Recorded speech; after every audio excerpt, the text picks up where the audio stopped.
Continuamos cara a cara este programa del 91.5 de Zona 3, el día de hoy platicando con Manuel Martínez Justo, académico de la UNAM, y con Andrés Barba, académico de la UNIVA. Hemos escuchado desde hace mucho tiempo, Manuel, Andrés, de este tema de que se hermanan ciudades, se hermanan municipios, y nos enteramos de que una ciudad de aquí de México se hermana con una ciudad de Europa, una ciudad de Asia.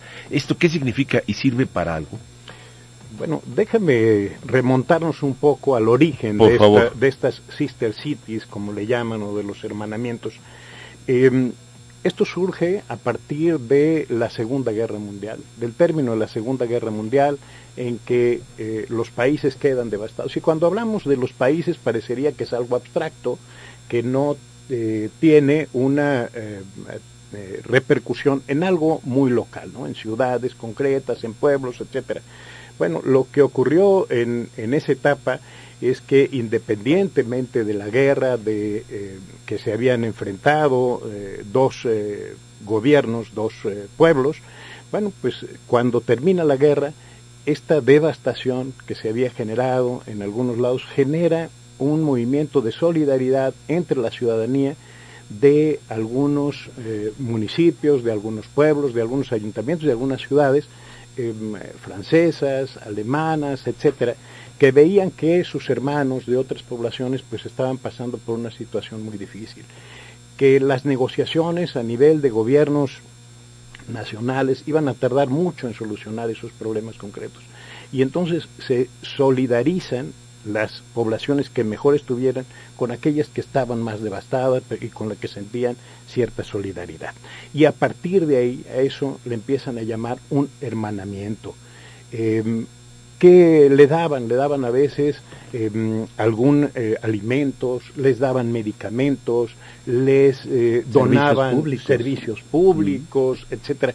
Generaba un movimiento de solidaridad que iba más allá de las relaciones internacionales de los gobiernos nacionales. Pero eso quedó atrás. Eso quedó atrás, pero con el paso del tiempo se aplicó también a aquellos lugares que sienten una empatía con otros. Por ejemplo, Jalisco, en la época colonial, fue la Nueva Galicia.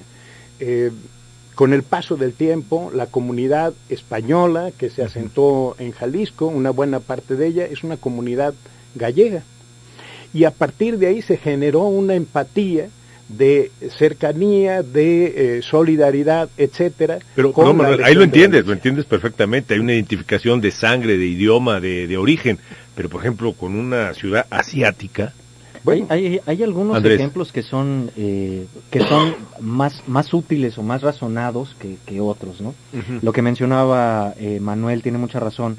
El ejemplo de las ciudades fronterizas, por ejemplo, él hablaba después de la Segunda Guerra Mundial, especialmente entre las ciudades de Francia y de Alemania, dos países que pues posiblemente inmediatamente después de que se firmara la paz, Berlín y París pues no se hablaban mucho, no se apreciaban demasiado, pero las ciudades de un lado y otro de la frontera tenían que hacerlo, tenían que estar en comunicación porque parte de su comercio, su tráfico de personas, en fin, la dinámica de vida normal de una ciudad fronteriza entre Francia y Alemania tenía que seguir, o sea, no se podía detener.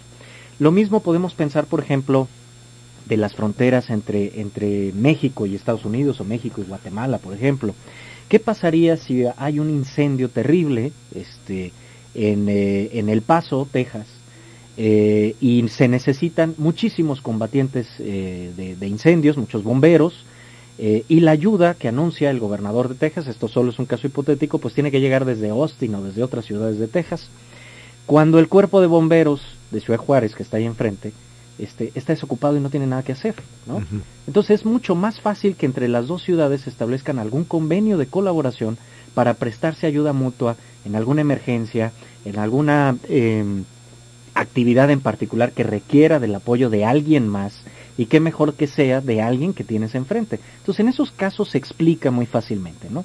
También cuando hay lazos históricos, como decía Manuel, cuando hay vínculos económicos importantes, identidad, etcétera. Identidad, cuando hay poblaciones migrantes en otros países, por ejemplo, se entiende muy bien que Jalisco sea un estado hermano del estado de Washington en Estados Unidos, uh-huh, porque buena parte de los jaliscienses viven allá. Entonces, bueno, eso ha generado que Jalisco tenga el gobierno del estado tenga un vínculo institucional de trabajo, de colaboración, de entendimiento con el gobierno del estado de Washington y sus instituciones universitarias, educativas, en fin, generen en consecuencia vínculos también.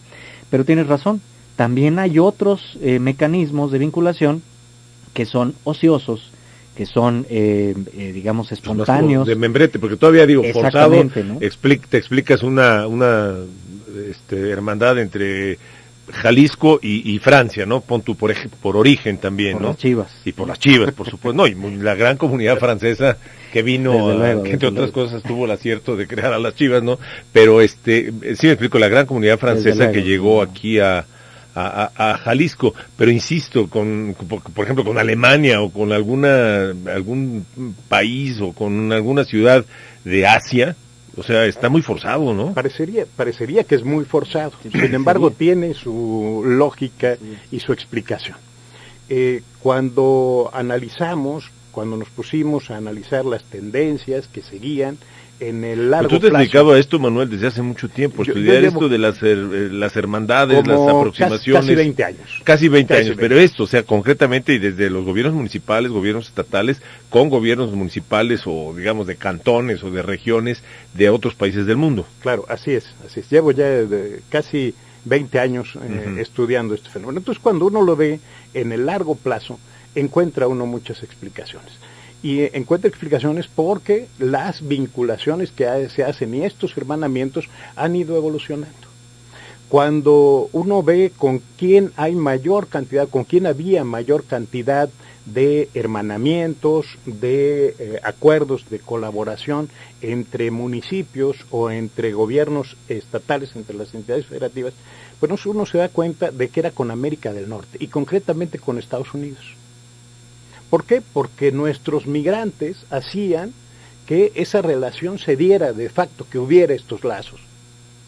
También era con España y con Cuba, por cuestiones de solidaridad, de conocimiento histórico, etcétera, de afinidad y demás. Paulatinamente, conforme la situación económica se va trasladando de Estados Unidos y la relación económica, comercial, y no solamente económica y comercial, sino también cultural de México con el mundo se va ampliando, entonces se amplía también el conocimiento de otras zonas, de otras regiones, de otras ciudades en el mundo. Y a partir de ahí van cambiando las cosas. Cuando uno ve cuánto tiempo llevamos haciendo hermanamientos con Asia, y concretamente con China o con Japón, lo podemos explicar perfectamente a partir de las relaciones económicas de México con China y con Japón. Entonces ya deja de ser algo más simbólico o de buena intención, sino que realmente hay un interés o un beneficio comercial. Tiene un sentido económico, y no solamente comercial, sino también en otros ámbitos, por ejemplo, en el deportivo o en el educativo, ¿no? Con China, por ejemplo, el estado de Jalisco tiene un hermanamiento con la provincia de Shanghái, y yo recuerdo alguna vez platicando con el cónsul de México en aquella ciudad, en la ciudad de Shanghái, le mencionaba a algunas autoridades de Jalisco que pues Jalisco era la envidia de muchos otros estados que llegaban a Shanghái queriendo generar esta vinculación, esta afinidad con el gobierno de Shanghái, pero que no lo lograban, y que el resultado de esta afinidad que tenían con Jalisco era que se inició muy pronto.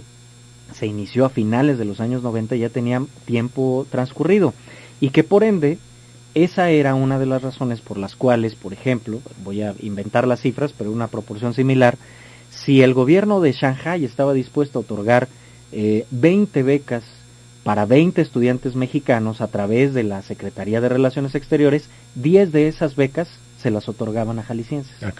¿No? Entonces, esto no fue obra de la Cancillería, y no podría haberlo sido porque la Cancillería no ve por el interés de Jalisco. Te me estás adelantando. Por todo el país, me estás adelantando al tema. Pero la idea de que un Estado genere beneficios para su población, para su administración, o sea, va teniendo cierta lógica. Pero habría entonces, Manuel, Andrés, que revisar si son todos los que están y si están todos los que son. Bueno, efectivamente. Porque a lo mejor hubo algún presidente municipal o un gobernador que tenía un capricho desde que nació de conocer Suiza, por ejemplo, no Lausanne, ¿no? Y entonces dijo, pues me hermano con Lausanne y ya ligué viaje por lo menos una vez al año, ¿no? Claro. Bueno, mucho de los hermanamientos, muchos de los acuerdos se dan por el conocimiento de la zona, de la región, del país. Entonces, bueno, pues evidentemente no dudo de que hubo muchos casos donde el presidente municipal quería ir a Suiza y quería ir a Lausanne y fue a Lausanne, y entonces a partir de ahí se originó el proceso de hermanamiento o de colaboración, etcétera. Lo cual no necesariamente es malo, ¿eh? Perdón claro, por la interrupción, pero... a eso iba precisamente, a que un contacto meramente fortuito o de, no sé, de gusto personal o de capricho personal, detona posteriormente en algo que podemos aprovechar. Exacto. En otros casos... O sea, ¿tú eres de la idea, Manuel, de que siempre al final van a dejar algo positivo? Yo creo que sí, no lo creo, estoy convencido de que sí lo deja. El problema siempre con los gobiernos municipales es que su espacio temporal es muy corto. 3 años. 3 años. Y por otra parte, tenemos la dificultad de que no hay reelección de los alcaldes. En consecuencia, las administraciones van a cambiar. La habrá. Aquí en Jalisco, por lo menos ya a partir de la próxima elección, exacto, los que se elijan el próximo año ya podrán reelegirse. Bueno, eso podría ser ventajoso, pero yo creo que independientemente de eso, lo que facilita siempre las cosas es involucrar a la ciudadanía. Si la ciudadanía se involucra con estos proyectos, con esta visión a mediano y largo plazo, entonces podemos construir acciones transtrienales que rebasen el término trienal y donde podamos ir consolidando estas actividades con resultados mucho más concretos y mucho más beneficiosos. Ese es el problema. El problema es que muchas veces no se le da continuidad y entonces tenemos que esperar mucho tiempo para poder ver eso. No, y que lo que mencionaba Andrés, pues si tiene que ver con la alternancia, pues yo borro todo lo que dejó mi antecesor, como las viejas culturas, ¿no? O sea, tiro todo lo que dejó mi antecesor y a construir todo de nuevo. Hay dos circunstancias ahí que yo veo bien claras. Eso que mencionas, o sea, la cuestión política que nuestro país, tiende a mejorar poco a poco, por supuesto.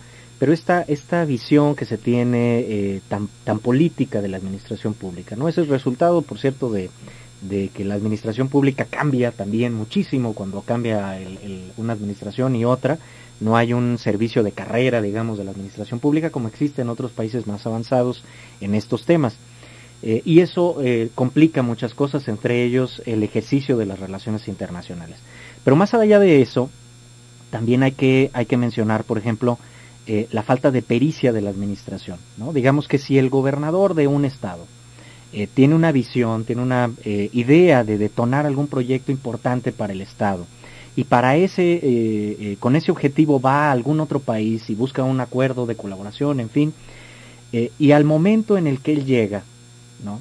a Guadalajara, suponiendo que estamos hablando de Jalisco, llega a Guadalajara y encomienda a sus funcionarios a hacerse cargo de este tema.